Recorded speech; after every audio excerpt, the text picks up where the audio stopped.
Welcome to the Heads Up Podcast, sponsored by the Poker Gods, where we sit down with the sharpest minds in the game, dive into strategy, and uncover the stories behind the chips.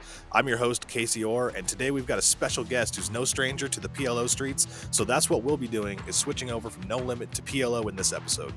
Today's guest is none other than Gavin Smith, who recently came from the Oregon coast off a fresh victory. Gavin, thanks for coming in today. We're going to dive into playing PLO Heads Up as a slight change from what we're used to doing. It's gonna be fun. Yeah.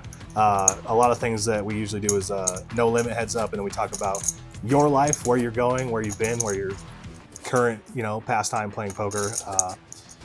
I like doing mixed games. I love mixed games, obviously. I think you do too, as you agreed to this. So I'm not as good as I am at Hold'em at mixed games, but I enjoy them significantly more. It's funny you say that because I think mixed games make people better at Hold'em. Yeah. PLO in specific. The chips you see on the screen we'll be using for today's tournament. We have 1,000, 5,000, and 25,000 according to each blind level and structure that will be going up. In specific. So for me, I view PLO as not like a different tool to learn different games, but I think that you're just calculating so many different cards that it makes you a better Hold'em player in the sense that you're, I don't know, just how many hands you have to calculate at one time.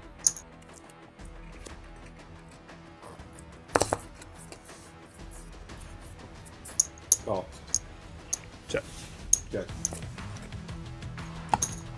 So you just came from the Oregon coast and you were at the Chinook Winds. Yes. How did that go for you? So this particular one that we just did was not as successful as the last one. I've had a lot of success at the Chinook Winds Fall Coast Classic. I enjoyed it a lot. This last one, I found a final table and cashed in 2 other events and still ended up negative for the trip. Those ones are going to be, you need a bink one in order to really make a profit on the trip. Right, yeah. I do have.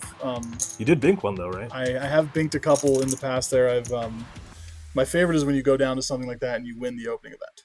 Yeah. Right, because then the rest of your series is paid for. You feel good. Free rolling it. Free rolling it. Your backers are happy.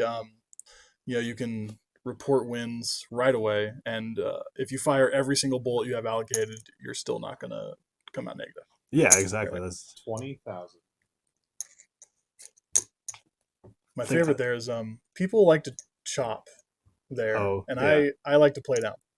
Right. I'm with you. It depends how many chips that each person has. If I can get a good ICM deal, yeah, I'll take it. Exactly. Yeah. But from Portland, we always had this saying, "No bubble, no chop." I think I'm supposed to peel this, but I'm not sure. I'm open ended, and there was a lot of turn cards that gave me a flusher. I had top pair but nothing really. I needed a straight card, but I have absolutely nothing yet. The only thing that makes me good is that I've been playing since I was 15, specifically mixed games, and I was fortunate enough to grow up around people who were really, really good at mixed games. I didn't learn mixed games until I was 4 years into my poker career. Yeah. Well, it's 15,000. Raise 15,000. So that's a fun story. When I was 15, that's when I started all this, and I got invited to a buddy's league by a senior buddy of mine, and they were all adults. Nobody knew I was 15 except for the guy running the game. I told him I was 15. He says, as long as you don't act like you're 15, you're fine, right? It's probably the beard. It was the balding for sure. And then, so it was a $20 league, and we play cash afterwards. And I saw the dealer, making money dealing cards. For sure, yeah. And so I was like, well, how is that happening? How's he making $50 an hour? I don't understand. Yeah. And so they taught me how to deal because the dealer did not want to. He'd rather play.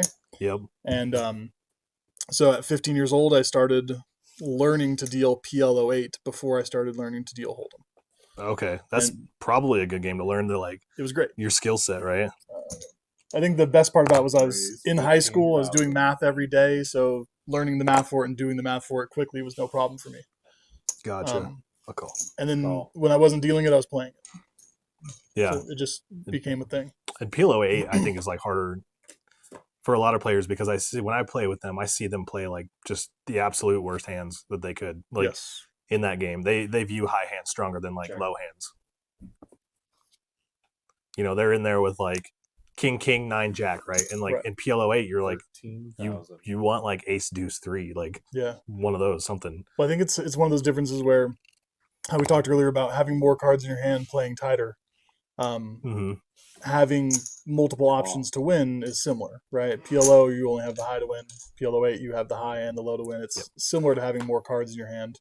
Exactly. And like the more players in the pot, the better, because you're getting more of those chips from those players. Yes. So you want to go like multi-way rather than heads up, because heads up, you're probably just going to chop like most of the time. Absolutely. Check.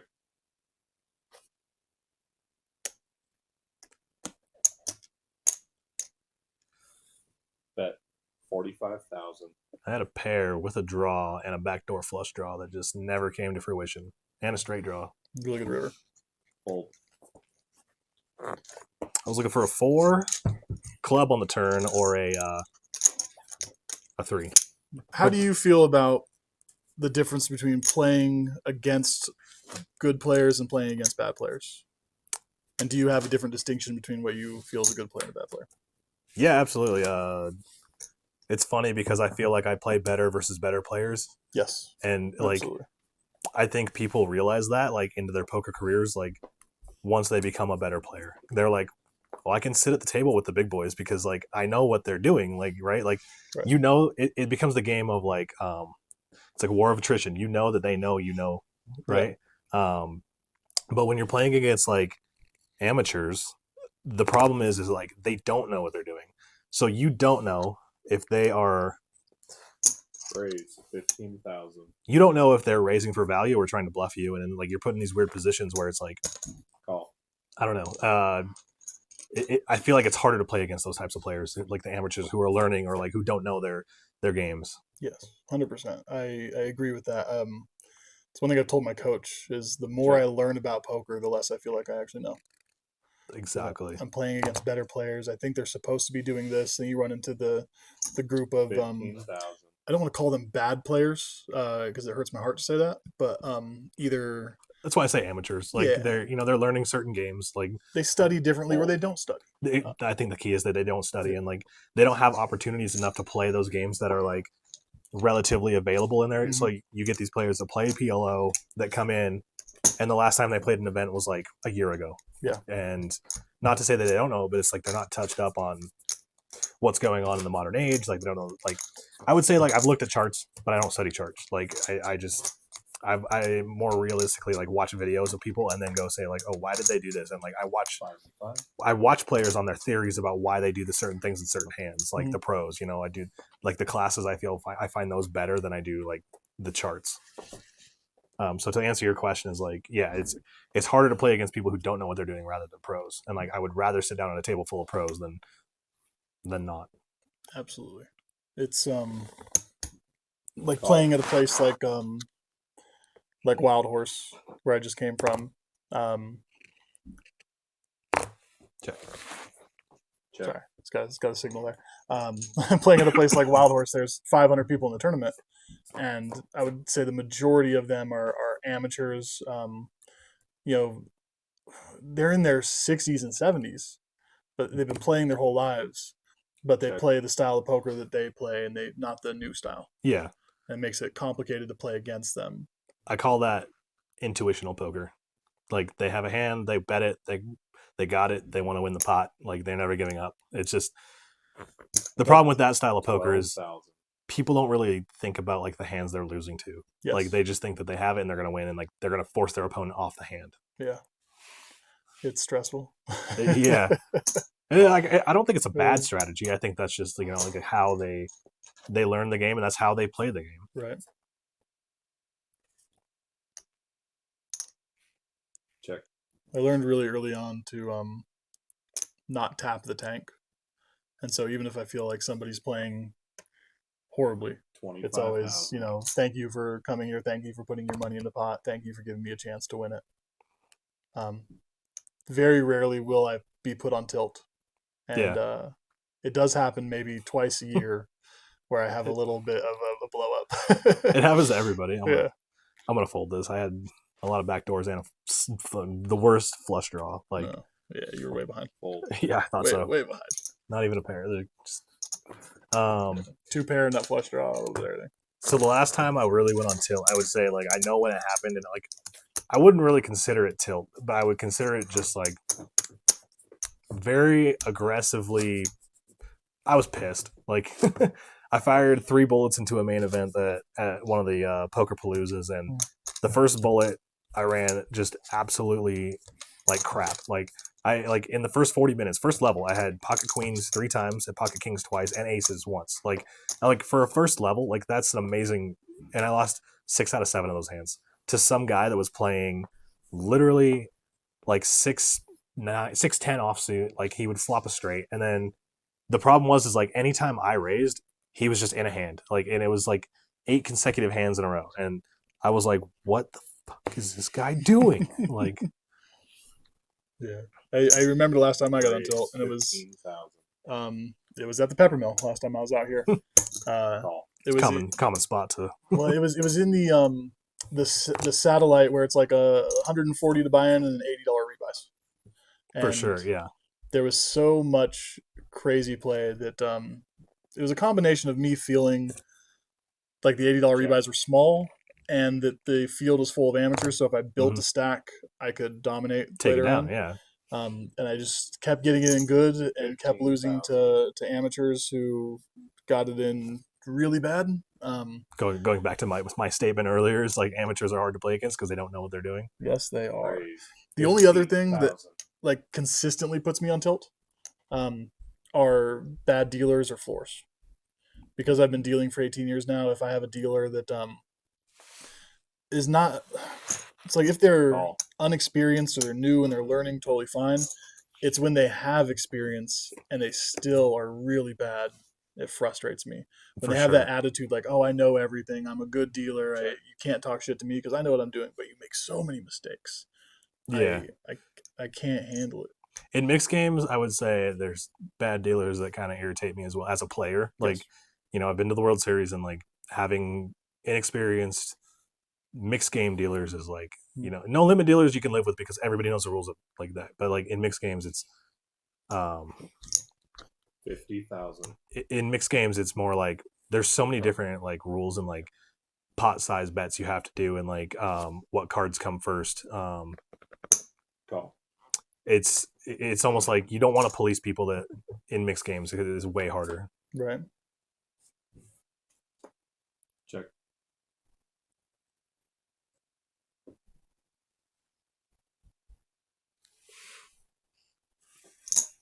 $35,000. It's yours. Pretty good hand here. I like it. Yeah. Head outs. And heads up, that's a pretty good hand. Oh, yeah. That's some outs. So have you ever dealt? Not professionally. Like I've dealt like home games and stuff, but I've never like, and like I know the rules to like mixed games, so it's like if that happens, like I like helping the dealers if they need help, right? Absolutely. It's like so, but like working behind the scenes, no, I've never done that. Well, you mentioned WSOP. Yep. That's such a hard one because dealing WSOP, if somebody is like looking for a job and they put on their resume that I've dealt the WSOP, I ignore it. It doesn't matter, right? It's the WSOP is they are a farm, and the majority of dealers are cattle, and they are going through the motions. They need bodies in there.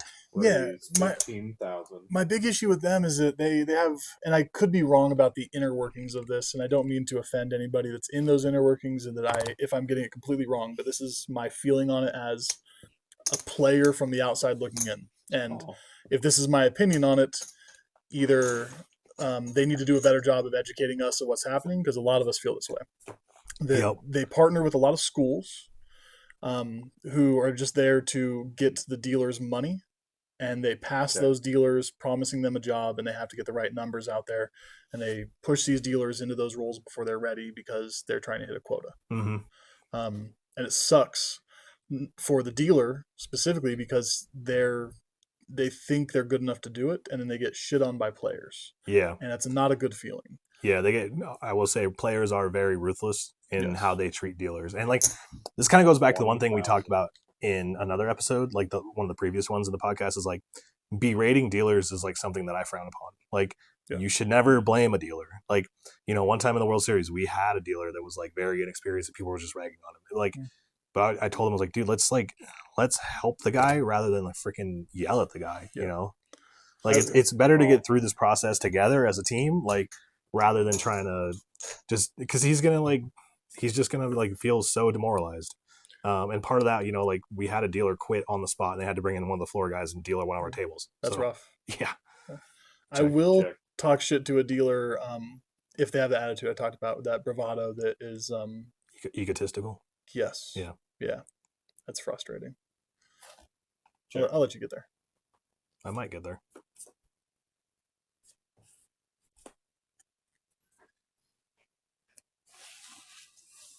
$25,000. I missed so much. So I don't know what you guys call it where you're from. We call that a nuclear wrap, where everything on the flop. I hit my danglers. There's a 9-6. There's another jack behind that 9 or somewhere there. Hiding. Double suited jack 6-9. That's funny. Yeah, hit my dang. Yep. Oh man. So usually, if I ever say the word pot, I want to think I typically do it as a bluff because I want the amateur player to think I'm just betting the maximum I can to get him to fold. It's funny you say that because I think the opposite. Like amateur players, I don't think that they're going to fold. Like they're jack high flushes, right? Like if you have the ace high flush blocker, like they're never going to fold. I never want them to fold, so I want them to think I'm bluffing.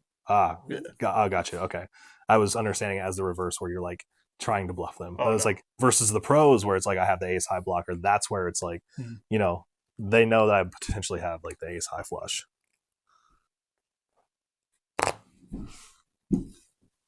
Call.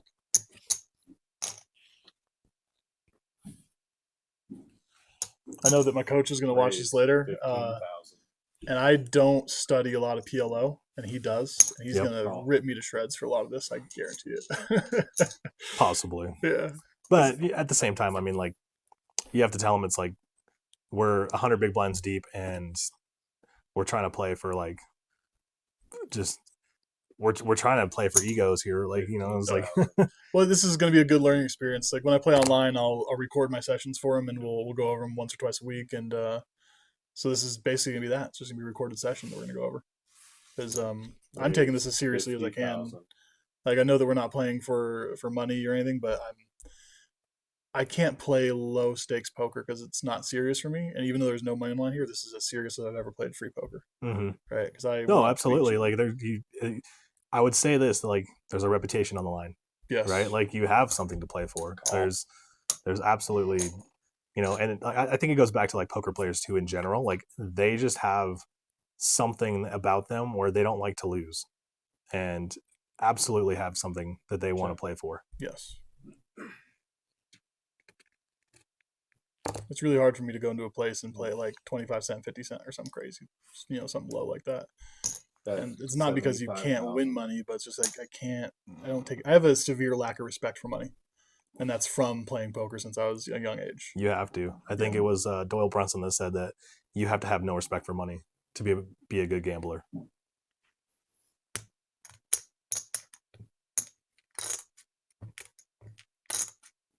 Some thoughts brewing over there. You got something going on in your head. I don't know how to handle this situation. You want a pointer? Nope. you want I know that when I see people say like, I do this, but I don't think it's right, I hate that phrase because every time I do something on the table, I do it because I think it's right. Yeah. You're like people's like, I'm going to fold, but I don't think it's right? Or like, I'm going to call, but this is better against my better judgment. Mm-hmm. Yeah. I always do it because I think it's the right thing to do. And if I'm wrong, that's okay. I'll learn from it. I always go back to my initial read. Like, if I think long, then I'm like, I'll reset. I'm like, what was my first initial thought when somebody did this? 200. Raise 200 total.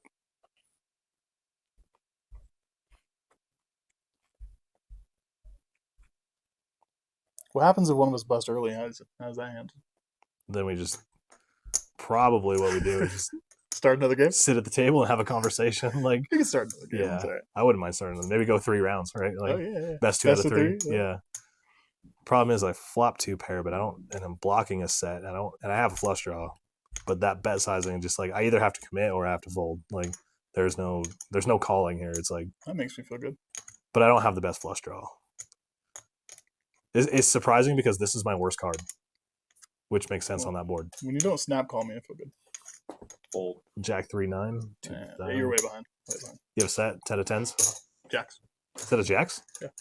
See, that's what I was worried about. It's like it's hard to have a set of jacks there because I'm blocking top and bottom. So it's like realistically, like the most sensible hand is pocket 10s, like with the combo draw with like another flush draw. So it's like in the PLO world, that's a hand that even heads up, I'll fold it, but multi-way, I'm probably folding it as well. Like, but I put out that sizing so I could know where you're at because it's a sizing that where like with your stack size, you either have to put it in or like, raise it or fold it because there's no, like you said, you're like, I'm going to pickle. So there's no calling there. There's just, Yeah, I don't know because if I call you there, like, what do I do on the end? Do I bet and try to lose value when you miss everything, or do I check behind, hoping you fire again on the river and then we can get it in? Like being out of position there, I didn't know exactly how to handle that. Mm-hmm. No, there's definitely spots like that where it's like we're just gonna give you that. So maybe get a walk. Yeah, see what I got here. That's Oh my god! I don't know if I Put a fucking raisin. Put a raisin. Yeah, no, that's Fold. yeah.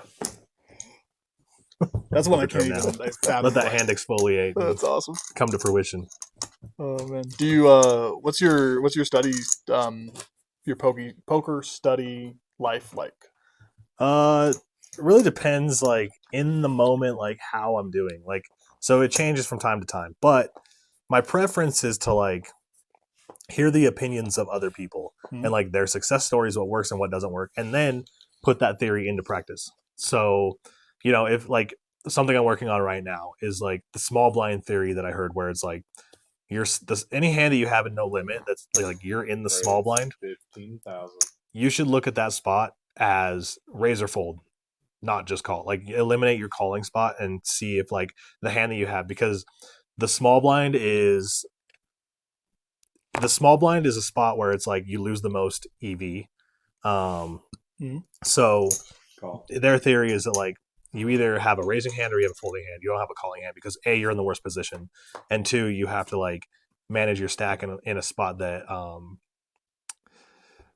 Check. you have to manage like the hand that you have with the equities in like primarily the worst position. I said that already, but I think you know what I'm trying to say.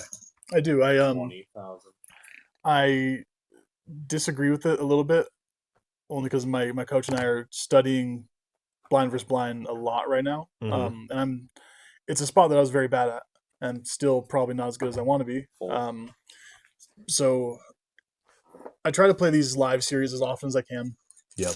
And when I'm not, I'm playing online every single night. I play 7 to 12 tournaments every night on global mostly. Gotcha. And right now, studying all the spots, he has me playing 100% of my small blinds, no matter what they are. Obviously, there's raise, calls in these spots. And you're saying blind folds. Versus blind, or like my small blind versus big blind? Yeah, blind versus blind. That's a theory I can get behind. Where I will say I do like I never fold small blind when it's like folded around to me. I will never fold the small blind. Well, and that's what he has me doing now.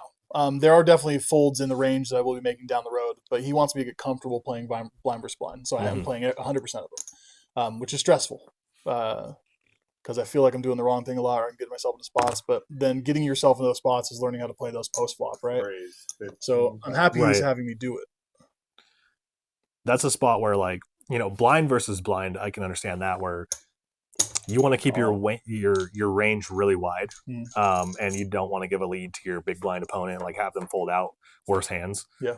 So I find myself even like limping. Like I most of the time take a passive strategy where I'm limping the small blind, and then letting the big blind be aggressive, and then coming over the top of them. Like, I have done Check. more Check. check raising in the last 6 months of my poker life than I've done in the last 15 years. Mm-hmm. That's become a new thing for me too.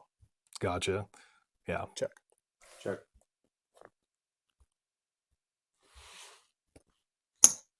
15,000. Yeah, my theory is more like you get like either a limped table or like you have a raise in front of you, like raise first in, and then you're in the small blind. You should look at your hand more as like a raise or fold. Oh yeah, absolutely. That's the theory that I'm putting into practice Yes. right now. Yeah, I'm very rarely flatting from the small, putting yourself into a horrible position. Mm-hmm. The majority of my study time recently has been what we call a monkey in the middle spot, where Call. 3 players and you're in the middle of the action, Mm-hmm. and how to handle those spots. That's improved my game significantly.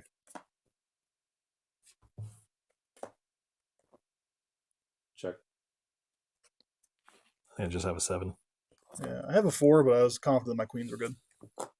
Queen 4-4. Yeah. Queen 4. We got 7s and Yeah, I 4s. was open ended with a Queens pair. and 4. Yeah, I was 3. confident my queens were good there. Queen blocker. Yeah. Mm. That's one of those ones where you want to see a safe river card, right? Yeah. Like you just like that's part of the PLO strategy where it's like you want the board to develop in a way that's favorable for you. Right. That's one where I don't know if I should go for value on the river, but I think the value there is checking, letting you bet. Did you have a club?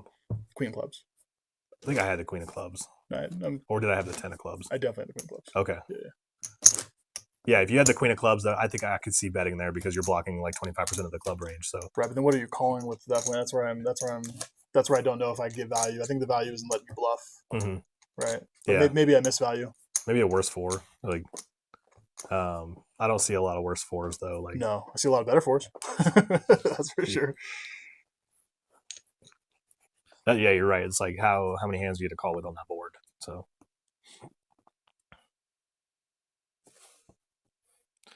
So speaking of World Series coming up, yeah. what's your 15,000. What's your plan for that? And like, what are you most excited for? So the one thing I'm always excited for is my birthday is June 11th, Mm-hmm. and that has been the last couple years right around the $1,500 dealer's choice game. And so 45,000. that's one I'll usually leave off my package. Dealer's choice. Yeah, and Yeah. I'll play it on my own money for That's my own personal fun. That's your baby. I love the dealer's choice. We have a buddy that won it a couple of years ago, Jeremy Harkin, and he's a great player, specifically in Big O and a few other games. Yeah, specifically Big O and a few other games. And when he won the dealer's choice game, Yep. that made me feel like, okay, cool. That means that somebody like me has a chance of winning it too. That's like Daniel Negreanu. Like that, the one he won last summer was like the $50,000 dealer. Like that's the one he's wanted to win for like such a long time. And he finally won it. It was like he put his heart and soul into that and just capped it off. And I was, like I'm a fan of Daniel, but like when you see like something like that, like you achieve your dream in another way. Like that's something that as a fan you want to watch that. So like to have your friend do that, that's freaking awesome. That's the only thing. And so I don't want to. Is Jeremy a friend? We're friendly, absolutely. I like him. Everybody's had their issues over the years, but I've never had a personal issue with Jeremy. We just don't hang out on a personal level. Gotcha. So if I acquaintances, then if I told Jeremy, hey, we're friends, he would probably say, yeah, absolutely. But like, we're friends, we're acquaintances plus. Right. And I don't want to blow that out of proportion. Check. But the achieving your dream thing, that's funny because that's do you have a thing that when you watch on TV or a movie that makes you cry? The thing for me is watching people achieve their dreams. Yeah. It's crazy. Yep. Whether it's American Idol or Survivor, I like Survivor a lot, or even fictional TV shows. When you see somebody achieve their dream, that is the thing that hits me. Yeah. Right. No, absolutely. It's for me, it's something similar to like achieving your dreams, but I would say like really good redemption stories. Yeah.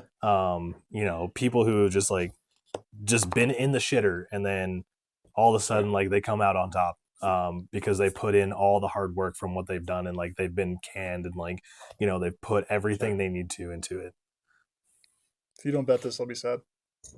Good. I don't want to show this one. Fold.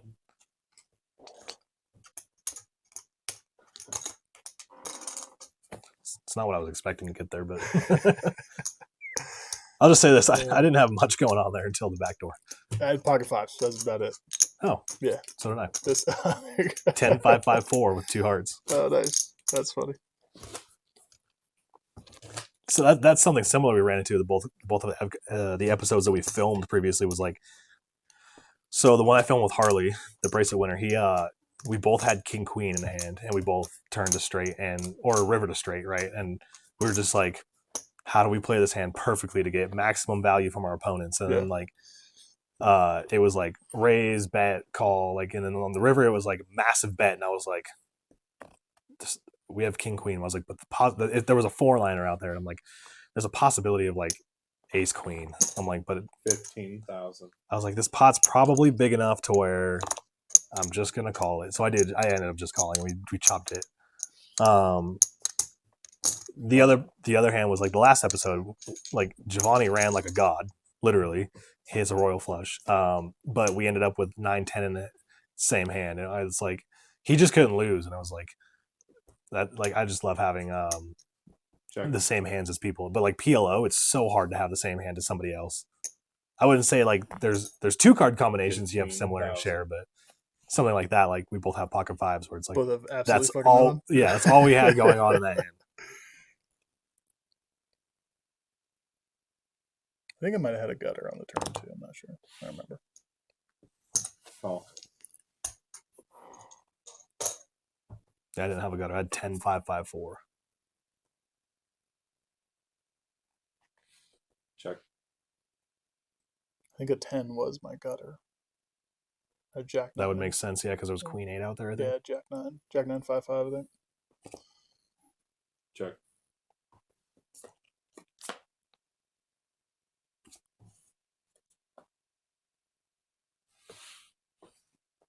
$25,000.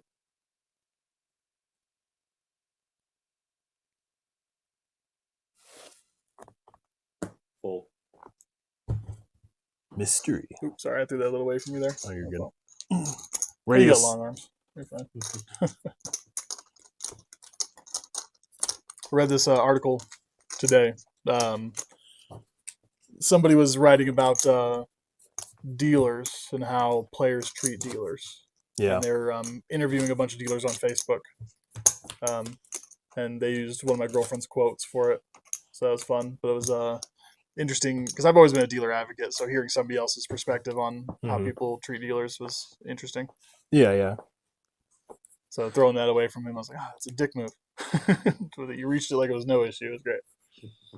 That's like, again, I'm going to go back to the last episode. We were talking about berating dealers too. And like Giovanni won a hand and I threw the card at him just because I was like, I wanted to see if he got the reference, but it was funny because like we were talking about berating the dealers. 15,000. But I understand the need for dealers, and like that goes back to people always bitch about rake, like in certain situations. But like I think if the rake is justified, and most of the times it is, like you are getting what you pay for with like the dealers that you have. Yes. You know, and if you can justify a higher rake, then you can justify paying dealers more and get better quality dealers, and you don't have to worry about like bad dealing. Yes, agreed.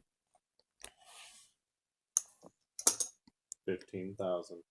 I've always been the type of dealer that I am happy to receive any tip. You know, $1 a hand, no problem. I'm never going to complain about it. Mm-hmm. But there's definitely a psychological aspect with not receiving a tip. And the way I equate it to people is if you're training a dog and the dog is doing what you're asking them to do, and then you don't give them a treat, they feel like they're doing something wrong. Yeah. And not to say that dealers are dogs, but this is the way that I personally feel about it, is that when I am dealing, if I do everything right and I don't receive a tip, I feel like I did something wrong, and it's a hard mental thing to shake. Yeah. From a player standpoint, like there are situations where I forget to tip. Yeah. Not that I don't want to tip. It's like I'm raking in a pot, right? And like I'm just happy I won a hand. I won like $1,000 in a pot. It's like I'll check. Literally like 10 minutes later, I'm like, I forgot to tip you. Here's like whatever how pot size that was. Right. That's a funny feeling as a dealer when somebody's so happy they won a big pot and they're just so excited about it and they forget to tip you, but they won like a $10,000 pot and you're like, oh cool, I hope I get 5, 10, 15 bucks out of this, and you get nothing just because they're so excited about the win and you can't say nothing. Yeah, it's a weird feeling. This might be like a weird hero call spot. I'm not sure. I have a unique hand where I'm literally blocking everything. I'm blocking bottom straight. I'm blocking 25% of the flush draws, but you went about pot size with a paired board. I think it's like you either have full house here or you have like just a blocker to like a bunch of stuff too, and you're trying to steal it. Like maybe you have the king of diamonds. That's 50 straight. 40,000. Yeah, I'm gonna call you. Boat. Yeah, that's what I thought. I was like, it's either and a flush. That doesn't matter though. And a flush. Jack's full of fives. You have everything that I didn't want you to have. I just really hate that I was blocking bottom straight, blocking second nut flush. I considered checking there, seeing because I felt like I had so much of that if you're probably not going to call anything, but I might be able to get you to bluff something. I had a pocket pair with king high, no ace, but I did assume that the king of diamonds was out there, and I was like, it's like. So the one thing I'm doing right now with the reason I'm studying PLO right now terrible call because I'm considering moving to Texas. Yeah, I know PLO is the big game in Texas right now. Monster down there, yeah. So it's something that if I'm going to go down there, I need to be more versed in it than I am because I hear there's not a lot of high low down there. Only in Vegas. Yeah. Even Vegas then, and Mississippi. Yeah, so even in Vegas though, the limits like probably not as much as Texas. Last time I was in Oklahoma, there was a lot of high low in Oklahoma too, over at Choctaw. Gotcha.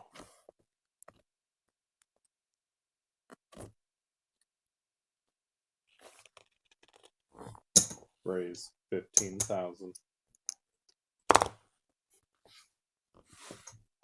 Call. Yeah, it's funny because like I felt like I loved PLO more than I did when I guess like I first really like actually I don't know how I'm trying to say this, like I fell in love with PLO like probably 2 years before I was even able to play it. Check.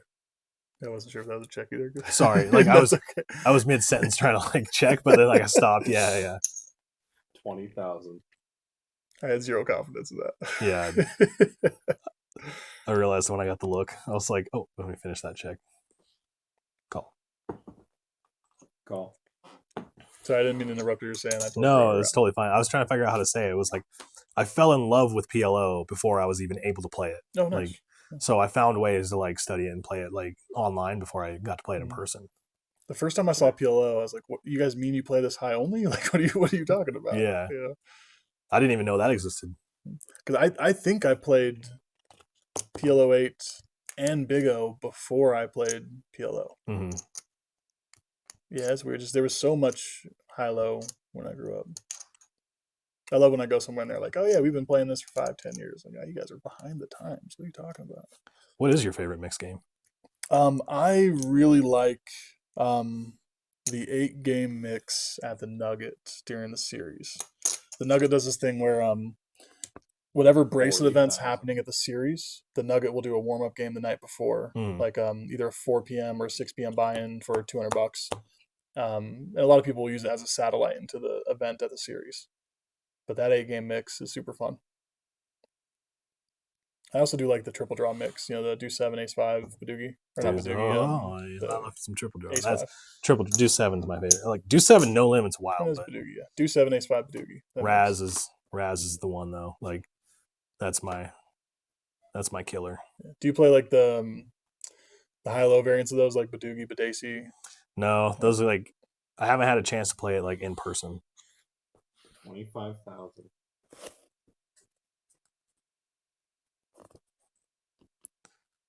It's rare when you find something around these parts, like with Badoogie, Badacy, all that stuff. Like I know what the games and all the rules and stuff, but with like in Vegas, like if you go down there, you're gonna find only like pros. So there's no like middle ground. Right. So the first time I ever dealt mixed game, there was more than just Omaha, right? Mm-hmm. It was at either the Raised Gold Strike in Tunica 75,000. or the Beau Rivage in Biloxi when I was traveling the circuit. Crying call, but I have second nut flush. Call. Nut flush. Yeah, that's what I was fucking worried about. That's gross. And I had a king too, so I was like, we could have the queen. That's sick. So I was. The Mississippi trips are fun. So I was freshly 21, and because I turned 21 in June, I couldn't go deal the WSOP that year. Mm-hmm. And so a buddy of mine had an invite to go deal some tournaments in Mississippi, and he didn't want to go schedule or whatever. So I went in his place, and I don't remember if we told anybody I was doing that or not, but I just kind of showed up, and I had never traveled the circuit before. It was my first ever stop when I was 21. Like I worked at a casino in Washington when I was 18, but my first traveling gig. Which one? So it was the Blue Mountain Casino in Walla Walla. Okay. My sister had a job there, and she got me in, and so I got some real casino experience. I grew up on the west side of Washington, so Yeah, just like a little center. Yeah, I played there when I was 18. But so dealing was Walla Walla. So I went to Mississippi to do it, and I took a spot, and I didn't know anything about it. I showed up with $50 in my pocket. I didn't know that they didn't put us up in a room. I didn't know that I had to come up with the travel expenses. yeah, it's all new to you. You're everything, like, right? I'm about to make bank, but then I was on the phone with my grandma saying, "Grandma, I need you to send me some money so I can put some money down in this hotel." And this was back in 2011, and so my grandma didn't really have a way to digitally send me money, right? So luckily, some other dealers overheard me, and they were very kind, and they helped me put a deposit down on a room. Did you see that one? I didn't know. Okay. I was looking up. They helped me put a deposit down on the room, and I talked to the floor person about it, and they were able to get me in the cash rotation so I can make some money throughout and pay for the hotel. That's pretty good. And then my first experience dealing mixed down there was dealing to a bunch of pros. There was chips on the table, but those were only for tipping. Yep. And they had just stacks of $100 bills. And it was 100, 300 spread. And so they just peel out, $300 and chuck it in the pot. And I didn't know what I was doing. And so for that very first half hour, they didn't tip me $1, but they slowed down and they taught me how to deal it. Gotcha. I was super grateful for that because they were very nice about it. Yeah, for sure, yeah. They even told me when that down was over, they're like, "All right, now we're gonna go back to tipping you, but we're not gonna fucking help you at all." I was like, no problem. And so the rest of the week there, it was good. They helped me and that one time, and I became really good at it, luckily. And that was my first mix experience. And I think I fell in love with the mixed games then. For sure, yeah. Watching them do 100, 300, it was crazy. 15,000. Yeah, I think in Vegas, like, mixed games obviously get all the love, but like, I think they need to have some more justice in circuit events and like where they just even around the country and like in your local casino, daily tournaments, right? Like if there's a Friday night mixed game tournament, like that doesn't happen anymore. Like people don't do that. I would love to like find that somewhere or like find a way to support doing that in the poker community. One of the series I just went to was the Borgata in New Jersey. Mm-hmm. During their series, they had a bunch of mixed games, but they separated in a really cool way where the mixed games had their own player of the series. And their games were held in 3 different rooms. They had an upstairs, their main poker room, and a downstairs. And all the mixed games were relegated to the downstairs basement. And so it was the same players playing with each other every day, kind of having a little community down there. Kessler was there doing, like, approving all the structures. Mm-hmm. Kessler's awesome, like, for mixed game stuff. Yeah, me and him got into a fun argument. I don't know what it is about where I'm from, but where I'm from, it's we like to give Kessler a hard time. And I feel like everybody loves giving Kessler a hard time. Becoming a common thing, yeah. Yeah. And so I got into an argument with him because the tournament director was doing it absolutely correctly by the way that the TDA has expressed the rule, and it is when they are when they're adding a new table to the tournament and they need to pull people from tables, they stop the game in between hands, they do a high card, they pull that player over. And my argument was that I think it's more beneficial to take the under the gun player from every table that they're doing it and sending them over, because I think 15,000. less people get screwed that way. Yeah. Because you could be in the under the gun like back to back and go back and forth from table to table. Like, yes. And so the floor's reason, Fold. I would have accepted it more if he just said that's the way TDA does it, so we're doing it that way. Nice. I'm waiting for the day I have all aces. If he would have said TDA does it that way, so that's why we're doing it, I would have respected it more. But his answer was basically just agreeing with Kessler when Kessler heard me from across the room and said, "You're wrong," and I was like, that was it, right? But he didn't really have a good reason, and so I still argue that. Yeah, but I don't know if I'm right. I just think it's better. So Kessler wanted to do it the way you pull the under the gun player, and you wanted it to do like no. Kessler wanted to do the random draw where you stop the game in high card. I think it's just more beneficial to do the under the gun because everybody goes under the gun. You get kind of a random redraw at the new table. Nobody's paying the big blind twice because everybody's under the gun. I guess the TD did have an argument where he said if you're really paying attention to the game, you can stall and then make sure that you get moved before playing the big blind. But that seems unrealistic that somebody who's playing poker is going to be paying attention enough to see, the entry counter went up one. We're going to have to open a new table. Mm-hmm. These 6 tables out of the 20 tables in here are going to be the ones that get pulled from. It just seemed like I asked a question that he never considered, and he just pulled an answer out of his ass. For sure. Right. Check. Yeah. I don't know. I can't say that I can argue against both ways to do it. Like, I think in big tournaments doing a redraw, like, I guess in big tournaments doing a redraw is probably the right, I wouldn't say right or wrong, but like preferred way to do it. Check. But in a smaller daily tournament, taking the under the gun player is like probably the way to do it. Check. I have 1 pair. I was straight. I was hoping you'd bet that. Queen 8. Oh my god. I'm avoiding all the big ones. It's good. This makes me happy. Yeah, you are. I mean, I wouldn't really call this a sun run, but we're hitting all the flips are going in my favor. Right? It's good. Yeah, I hate that I had second nut flush on that hand. I don't know. Like, I did. I loved it.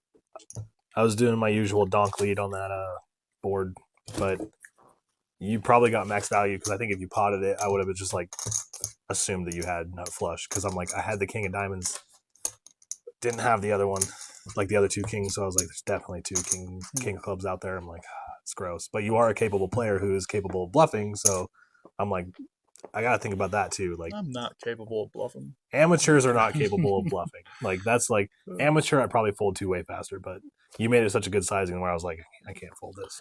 And it's so I like hearing you say that because I truly don't know, like, if it's a good sizing, if it's not, if it's like I'm learning on the fly. Heads up PLO is something I've never done. You play for a ring or play for, you got to be ready for that. Yeah. Like when you play for a bracelet. That's the reason I tell people I don't chop. It's because, like, how often do you get the practice of playing somebody heads up for $10,000? We do, right? Or $1 million. I can't wait for that. A jump, yeah. It's gonna happen in your lifetime. Like people like me and you, and probably people in your friend group, like they're ambitious, right? Like they're chasing that dream. They're gonna hit that dream one day. Yes. So I made a bet with a guy about that a while back, and I lost that bet. It's very sad. So he might watch this podcast. Who knows? What did you do? Win a bracelet right after you bet him? Well, no, so the opposite. So when I was 21 and I was dealing the WSOP for the first year, I started playing some bracelet events, and I made a bet with him that in the next 5 years I would win a bracelet. And this was when I was 21, and I'm almost 35 now. Don't got one, so that tells you how that gone. But should have made it double or nothing. Well, he gave me 5-1 on $10,000. And so I owe him $10,000. And he might be super happy with me saying that on camera, right? But I've never denied that I've owed him $10,000. I've just always kind of told him, hey, I obviously can't pay you $10,000, but if I ever bank a tournament over $100K, I will peel you off $10,000. You're gonna get it. Yeah. It's just in that back pocket. You're just waiting to pull it out. Yeah, and he's local here. He's one of the floors at the Pepper Mill for the series. So gotcha. Like I say, he might watch this. Yeah.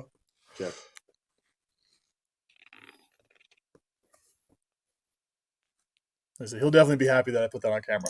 That's as good as a contract 20, right there.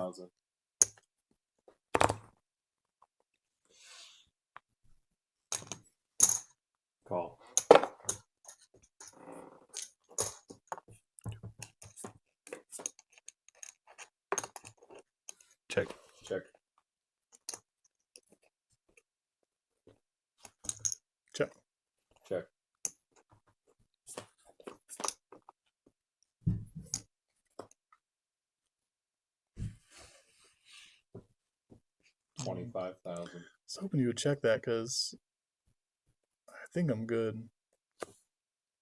You got the chips for it. I definitely have the chips for it.